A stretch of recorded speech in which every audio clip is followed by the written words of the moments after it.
असं ऐकलंय का? आपण म्हणतो, की मला आहे ना, कोणी सपोर्ट नाही केला. माझ्यानुसार परिस्थिती नव्हती. मी खूप गरीब होती. अ, माझं ना सगळं व्यवस्थित नाही झालं. मला लोकांनी साथ नाही दिली वगैरे.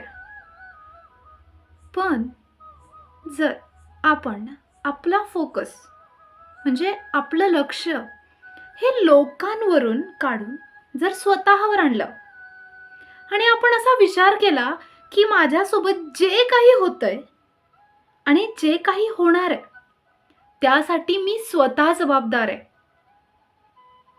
आणि एकदा स्वतःच्या आयुष्याची जबाबदारी घेऊन भविष्य लिहूया.